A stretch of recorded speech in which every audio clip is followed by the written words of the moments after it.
Eu quero ler com vocês, que está em Lucas, no capítulo 17, de 7 a 10, que diz assim: qual de vocês, que tendo um servo que esteja arando ou cuidando das ovelhas, lhe dirá, quando ele chegar do campo, venha, agora sente-se para comer.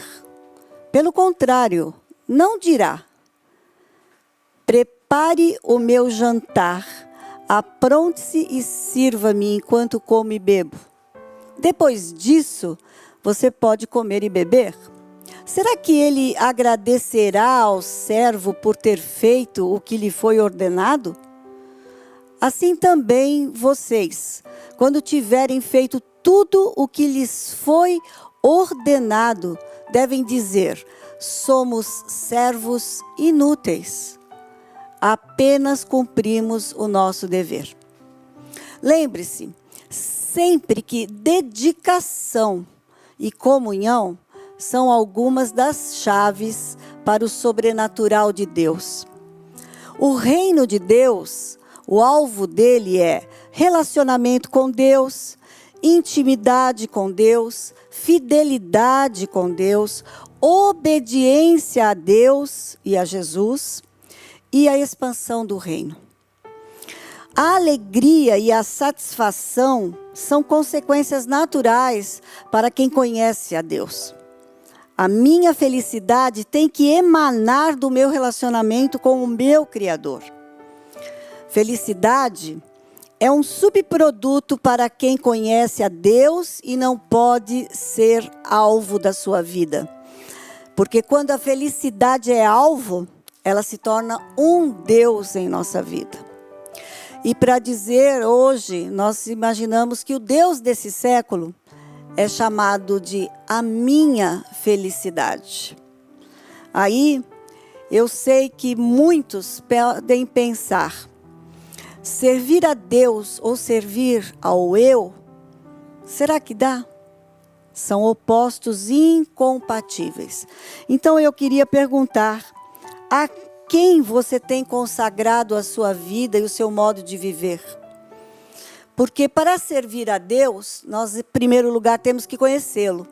E quando o conhecemos, nós começamos o que nós chamamos de santificação.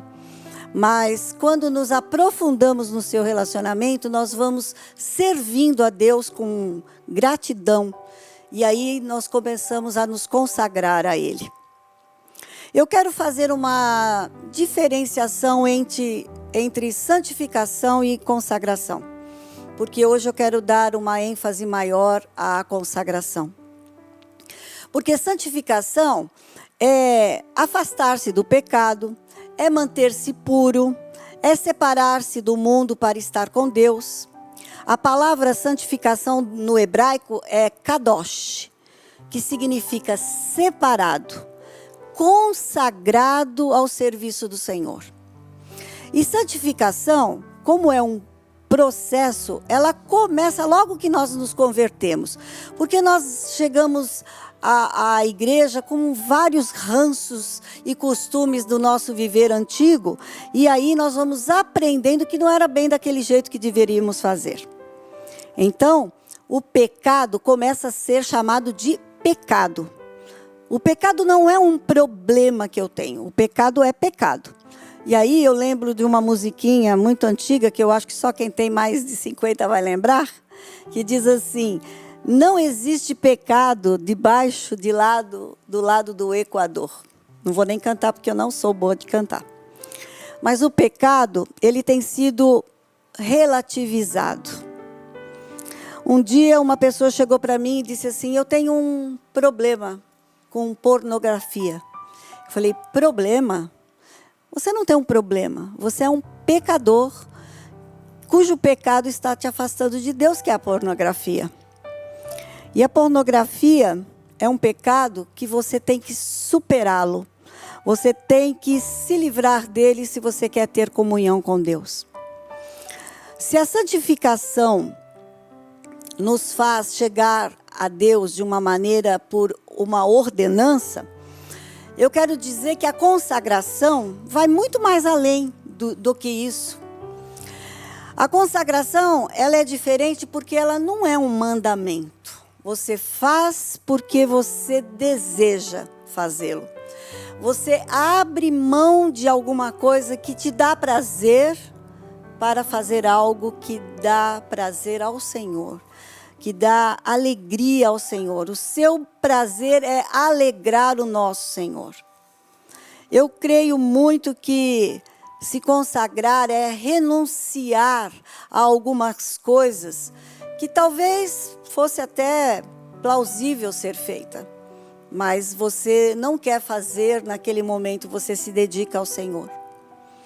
Em Romanos 7, nós vemos que Paulo diz assim: eu quero fazer o bem, mas não o faço. Não quero fazer o que é errado, mas ainda assim eu faço. Então, o que não quero, na verdade, não sou eu quem o faz, mas o pecado que habita em mim. Então, se você tem se santificado, você agora quer se consagrar, nós sabemos que você haverá de deixar o pecado não te comandar na sua vida. Afastar-se do pecado, que é um veneno que mata você, que mata a sua comunhão com o Pai. Você sabe que é uma ordenança de Deus. Você deve obedecer a Deus, porque é isso que Ele espera de nós. E aí não espere nada, como nós lemos no versículo 17 de Lucas, que uma gratificação especial só por você ter feito o que lhe foi ordenado.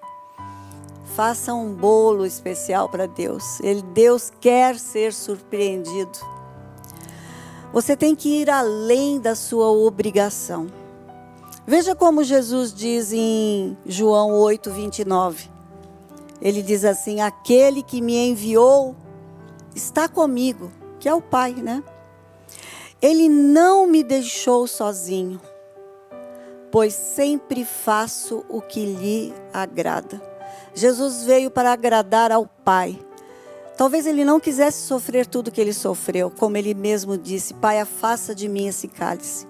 Mas ele obedeceu porque ele queria agradar ao Pai. No Antigo Testamento nós vemos algumas pessoas que superaram alguns obstáculos e fizeram além do que deveriam. Rebeca, por exemplo, quando Eliezer foi buscar uma esposa, que Abraão mandou fazer isso, Rebeca não precisava dar água para Eliezer, mas além dela dar água, ela disse: eu vou dar água para os seus camelos também. Ela se superou e com isso ela ganhou muitos prêmios, muitas joias e tudo mais. No Novo Testamento eu lembro de Ana. Está lá em Lucas 2, 37. Foi uma mulher que ficou casada só 7 anos com o marido e depois ela passou a se dedicar ao Senhor, orando até os 84 anos, diz a palavra. Ela não deixava de adorar, jejuando e orando dia e noite. Às vezes uma pessoa se separa ou fica sozinha e ela fica muito triste. Não, quando você tiver a oportunidade, você adore a Deus, faça algo especial para Deus, porque a esposa tem que cuidar do marido, mas a que está sozinho ou que está sozinho, ele vai ajudar ao Senhor. Nós vimos também no Antigo Testamento que existiam os nazireus. Eles se consagravam ao Senhor. Não cortavam o cabelo, não podiam beber vinho, nem comer uva, não colocavam a mão em morto. Será que era pecado fazer isso? Não, eles queriam fazer algo mais, ser especial para Deus. Por isso eles faziam isso, porque cortar cabelo não é pecado. Mas eles não cortavam o cabelo, deixavam crescer.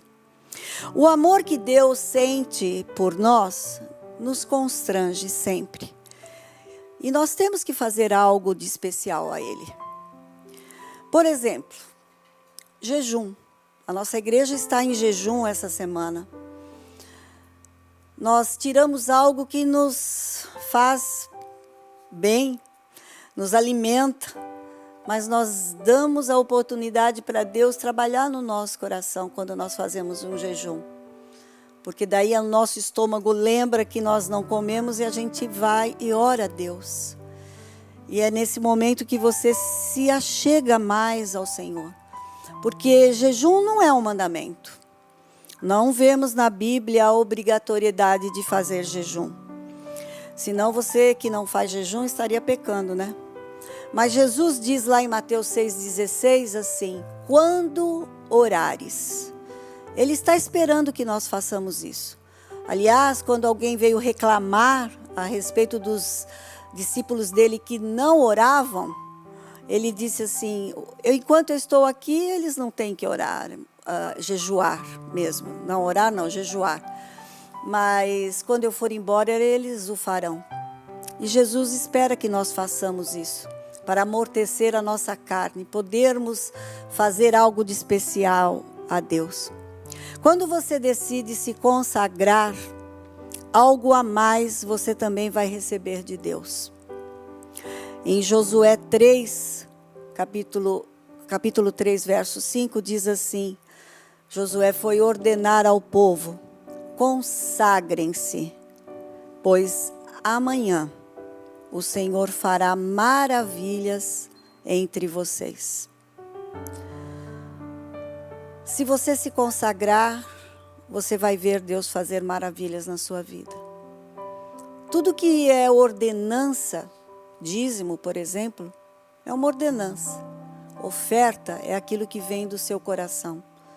Você faz além.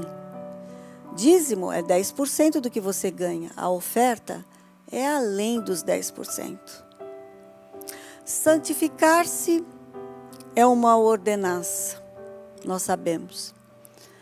Lá em Hebreus, capítulo 12, verso 14, diz assim: segui a paz com todos e a santificação, porque sem a qual ninguém verá o Senhor.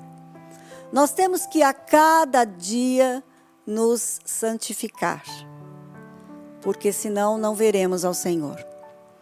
Mas consagrar-se é ir além para agradar ao seu Criador, ao seu Deus, ao seu Pai, para que Ele faça algo especial para você. Você quer viver o sobrenatural? Se consagre. Quer ver maravilhas em seu viver? Se consagre. Viva o sobrenatural, viva para Deus.